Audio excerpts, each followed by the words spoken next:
Merhaba arkadaşlar, kanalıma hoş geldiniz. İlk bölümde bu şeker kıstenin kafa ve saçını ördük. Saçının dikilişini anlattım. Şimdi bu bölümde metal taç kısmı, yani şu kısmı öreceğiz birlikte. Kullandığım ip markası Etrofil Fins, kodu 18. Şu şekilde görebiliyor musunuz? Evet. Metal tacımda 3 milim ince. Bunların 5 milim olanlar da var. Siz tercihen 5 milim de kullanabilirsiniz. Ben hep 3 milim kullandığım için ince daha şık duruyor. Daha hoşuma gidiyor. Siz tabii kalınla da örebilirsiniz. Kullandığım tığ numarası da 2 milim 2 numara. Yalnız saçta ve kafada ördüğümde 2,20 kullanıyorum yani. 3 milim. 2,20 milim 3 numara. Bu taç kısmında da 2. Şimdi sihirli halkayla başlayalım. Tabii şu şekilde.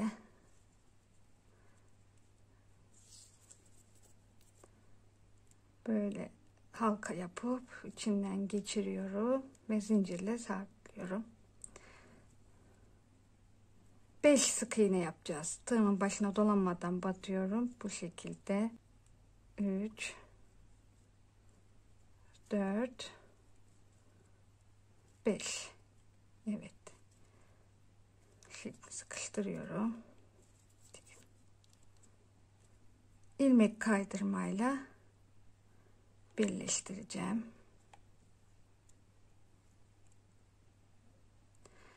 Hiç arttırma eksiltme yapmayacağız. 5 sık iğne boru şeklinde öreceğiz. 2 3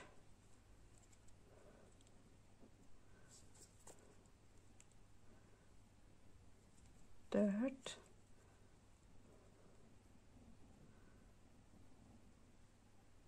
5. Ben ilmek tutucu kullanmıyorum bu metal taç kısmını örerken. Yani ilmekleri kaçırmıyorum. Hani kaçıranlar olursa onlar ilmek tutucu da kullanabilirler. Hani çift batabilirler veyahut da atlayabilirler. Ama ben artık hep bu satışında yaptığım için öre öre alıştım. Hiç kaçırmıyorum. İlmek tutucu da o yüzden kullanmıyorum ama siz kullanabilirsiniz. Bu 5 milim taç, eğer bir tık kalın taç kullanırsanız da, onunla da örerseniz de onun içine sihirli halkanın içine 6 sık iğne olarak başlayın. O iyi gelecektir. Bu ince olduğu için ben 5 sık iğne ile başladım. Hiç arttırma, eksiltme yapmadan böyle boru şeklinde öreceğiz. Metal tacımızın uzunluğuna göre. Tabii onu göz kararı ayarlayacağız.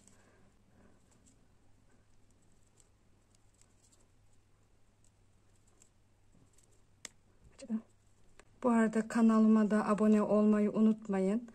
Beğeni ve yorumlarınızı da bekliyorum. İnşallah. İlk videomda bu kafa ve saçını ördüm ve saçın dikilişini anlattım.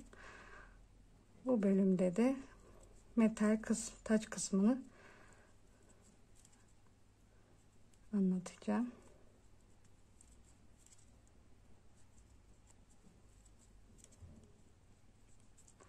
Bakın böyle, bu hiç arttırma eksiltme yapmadan böyle boru şeklinde öreceğiz.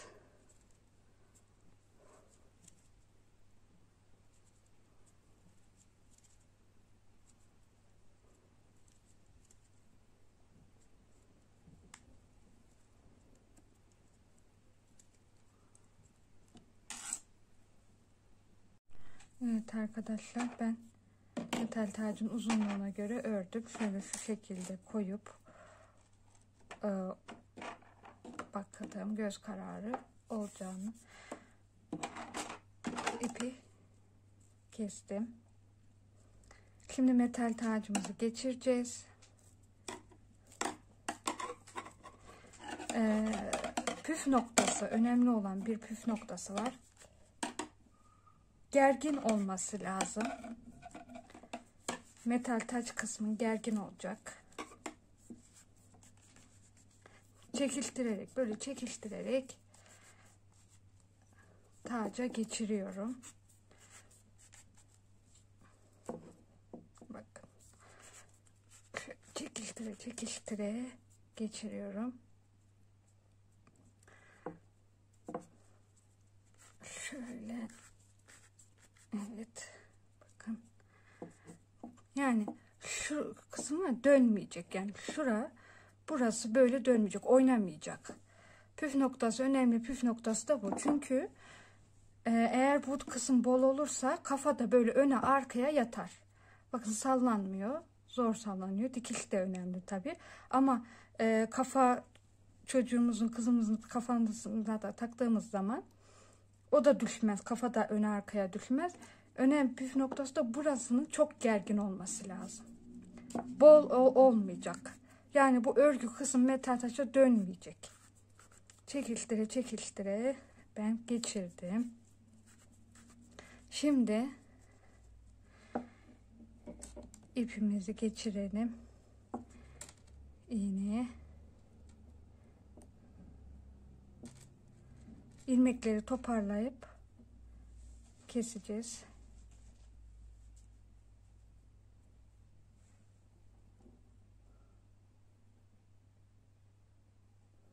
Evet, biraz zor olacak gibi. Allah Allah.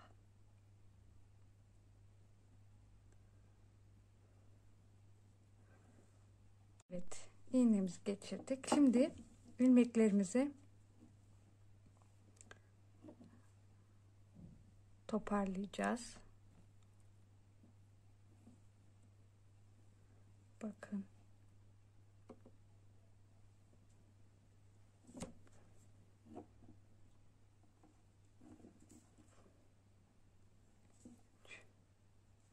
Evet.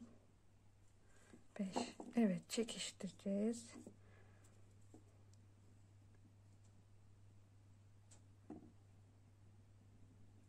İğneyle şuradan ipimizi saklayacağız.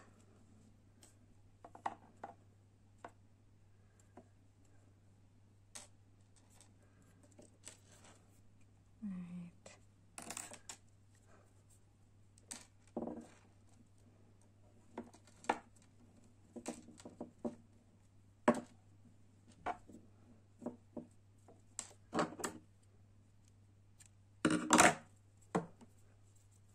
Evet, bitirdik. Metal tacımızı bitirdik arkadaşlar.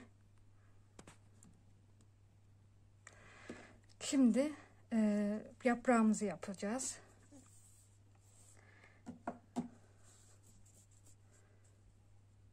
Yedi zincir çekiyoruz. 2, 3, 4, 5, 6, 7. İkinci zincirden başlıyoruz. 1 CC.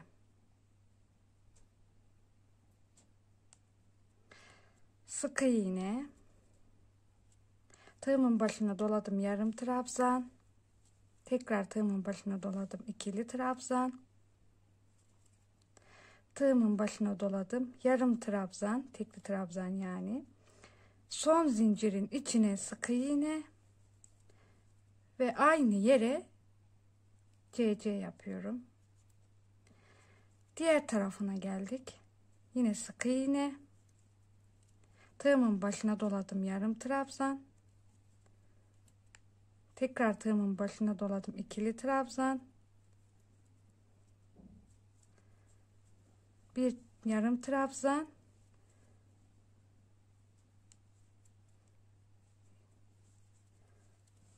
Sık iğne. Ve son şu kısım var ya. Oraya da CC yapıp bitiriyorum. Evet. Yaprağımız oldu. İplerini arkadan şöyle saklayalım.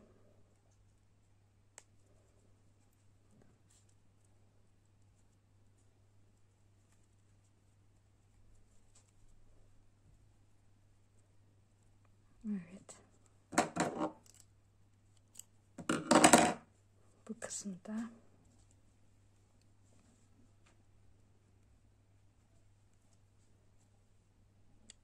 Yapraktan 2 adet yapacağız arkadaşlar.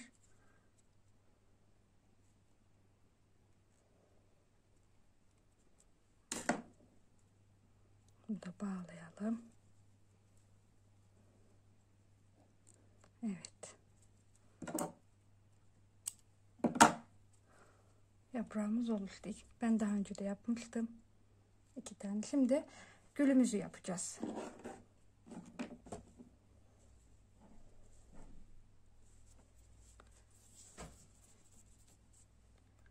10 zincir çekelim.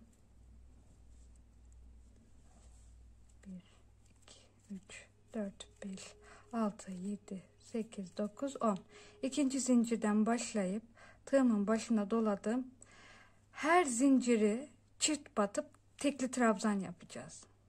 Bak, tığımın başına doladım. Her zincire çift batacağız. Yani aynı deliği çift batıp tekli trabzan yapacağız.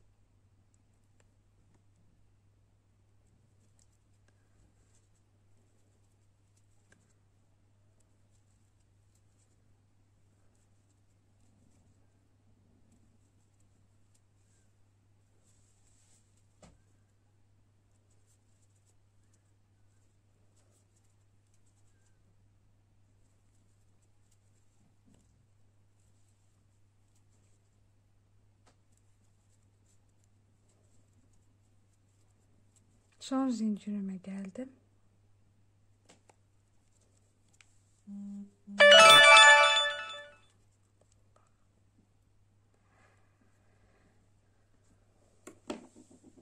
Evet.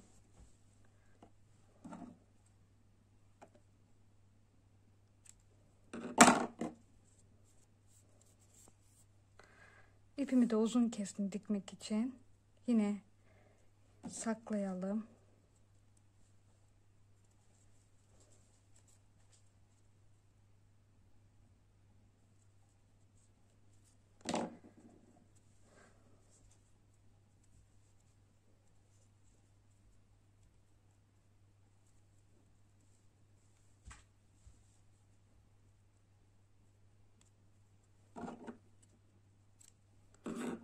Evet. Bakın gülümüz bu şekilde oluştu. Yine iğneyle arkasından dikeceğim gülümüzü. Evet. Birkaç yerinden şöyle sabitleyeceğim.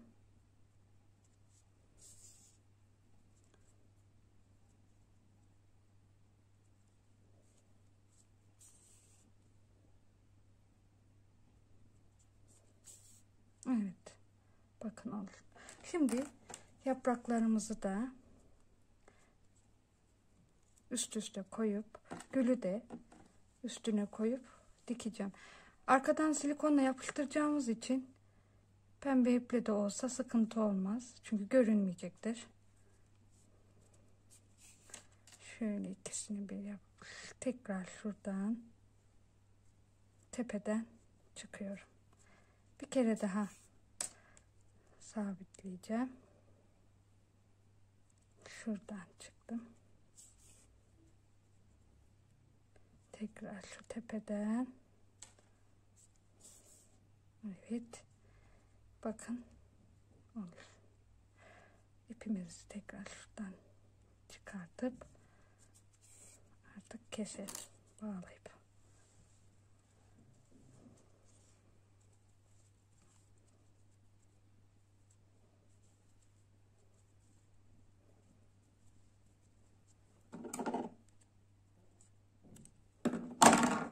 Evet, gülümüz oldu arkadaşlar. Şimdi dikişe geldik. En önemli kısmı. Kafamızı daha önce örmüştük.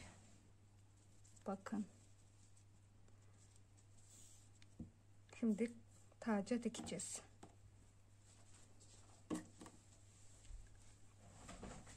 İpimizi geçirelim.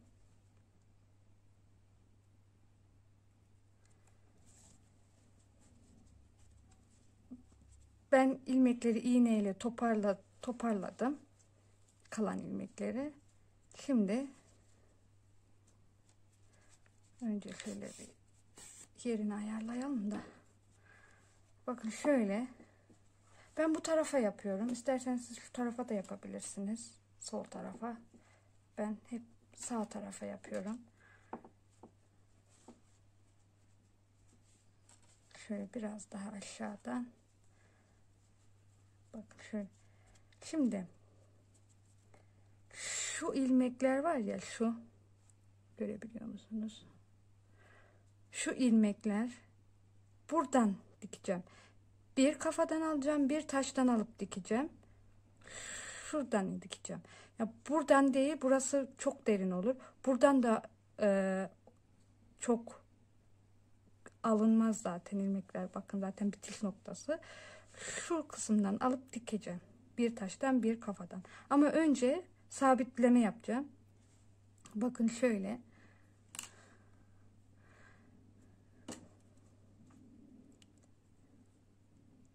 Yerini ayarlayıp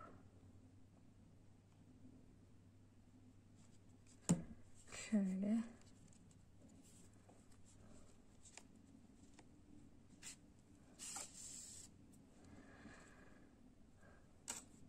taçtan şuradan giriyorum arkadaşlar. Şuradan. Sonra şöyle parmağımla bakıyorum. Şuradan çıkacağım.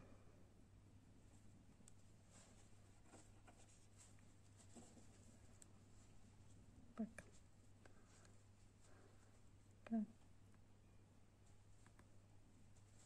Buradan çıktım.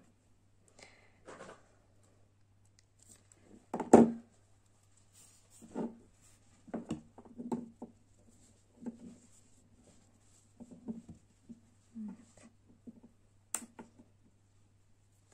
İpimiz dolandı.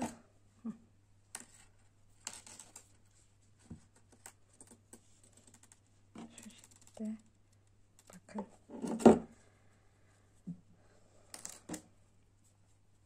Şöyle yerini ayarlayıp şuradan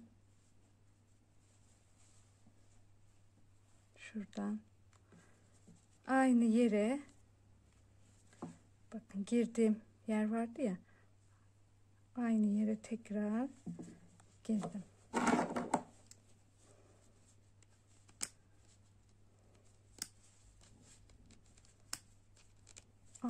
Çıktı.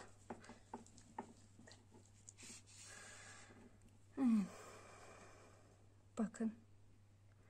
Tekrar aynı işlemi sabitleyeceğim. Tekrar buradan girdim. Bakın. Şuradan çıkacağım. Aynı girdiğim yerden çıkacağım.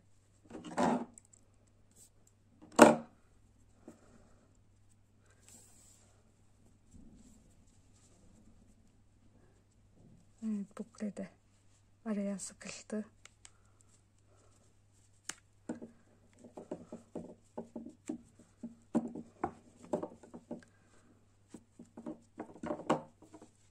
Evet, sıkıştırdık.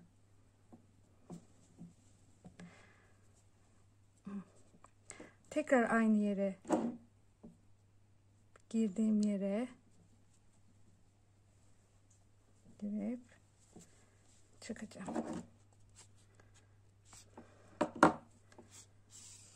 Evet, bakın sabitledik şöyle yerini. Şimdi bir kafadan, yani girdim şuradan, bir taçtan,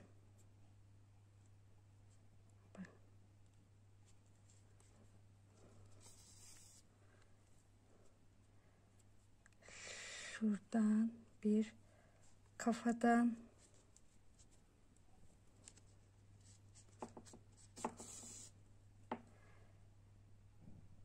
bir taçtan. Hatta aynı yere tekrar şu şekilde alabilirsiniz. Çünkü görünmeyecektir şeyler, dikiş yerimiz. Bir kafadan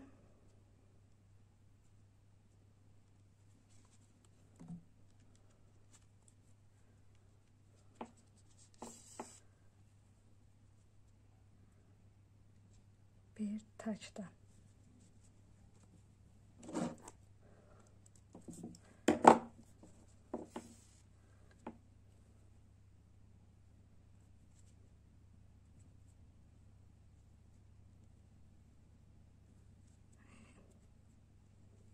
Şöyle.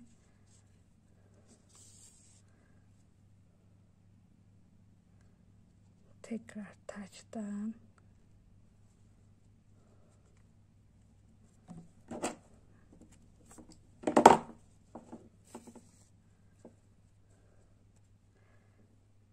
Kafadan.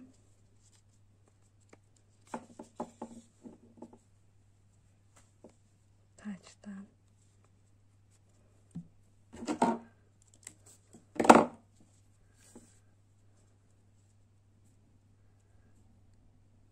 Kafadan. Evet, dikiş biraz zor olduğu için kamerada sallanıyor arkadaşlar, artık onu kusura bakmayın. Çünkü dikiş gerçekten kolay değil bu tacın. Ben artık dike dike öyle alıştım da, yani ilk zaman çok zorlanıyordum. Ben de çok zorlanıyordum.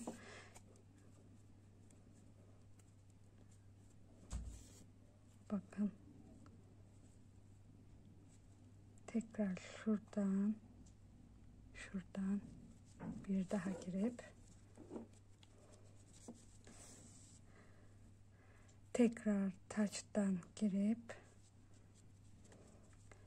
şimdi arka kısma geldik arkadaşlar. Arka kısmı da aynı dikeceğiz. Arkadan da bakın şu ilmekleri al. Şuraları dikeceğim. Şuradan itibaren şöyle alıp dikeceğim. Kafadan alacağım. Bakın kafadan. Hatta evet. Şöyle alalım. Taçtan.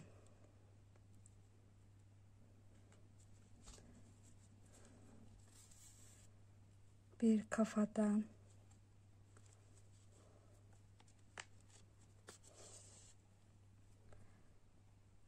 Bir taçtan.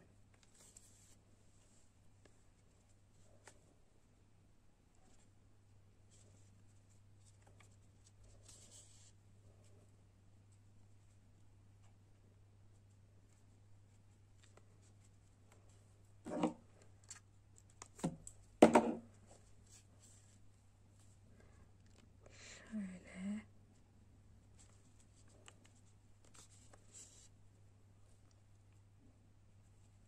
Tekrar aynı yere battım taçta. Yani aynı yeri, aynı deliği iki kere batarsanız sıkıntı olmaz. Daha sağlam olur hatta.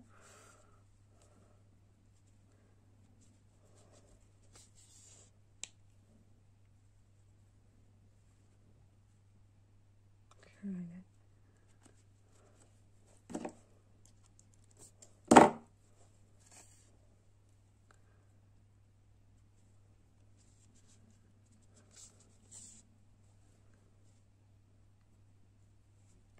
Yine aynı yere battı.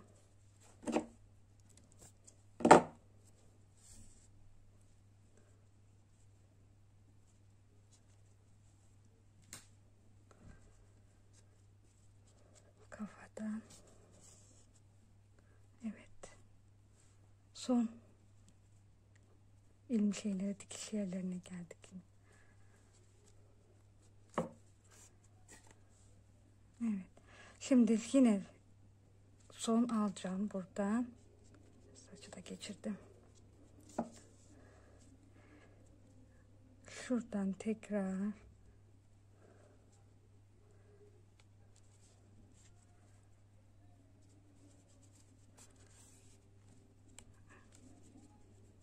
buple de araya kaçtı tabi. Evet, bakın arkadaşlar, sallanma da olmuyor. Bir de şuradan tekrar alayım. Yani daha sağlam olması için bir de şuradan tekrar alıp şu önden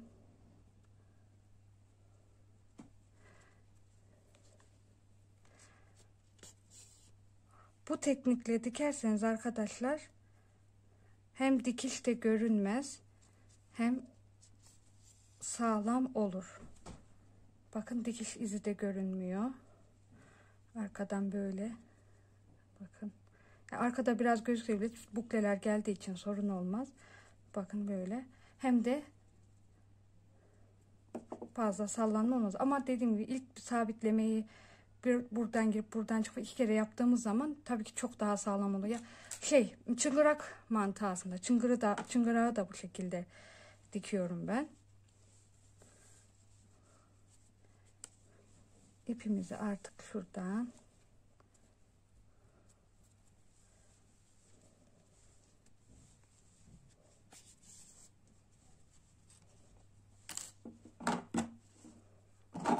keselim. Bağlayıp saklayalım. Böyle bağlıyorum ki sağlam olsun.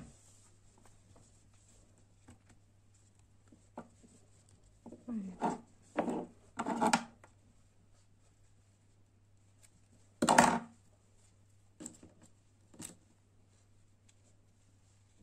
Tacımızı bitirdik arkadaşlar. Bakın. Bitti. Şimdi gülünü yapıştıracağız. Sallanıyor.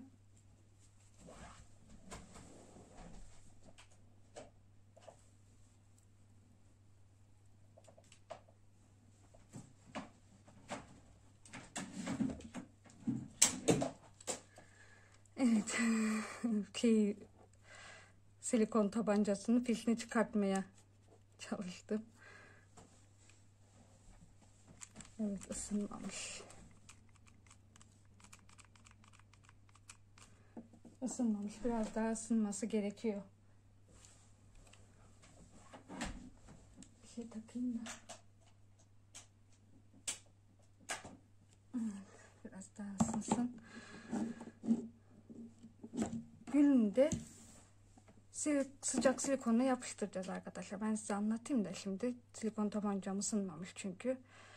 Bu şekilde ben aksesuarlarını yapıştırıyorum. Kafa dikiliyor. Aksesuarını bu şekilde sıcak silikonla yapıştırıyorum. Çünkü aksesuar küçük olduğu için dikmesi zor olacak.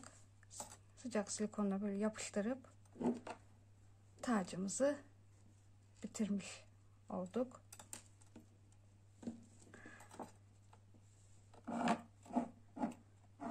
Evet, tacımızı bitirdik. Kanalıma abone olmayı unutmayın. Beğeni ve yorumlarınızı bekliyorum. Bir sonraki videomda görüşmek üzere.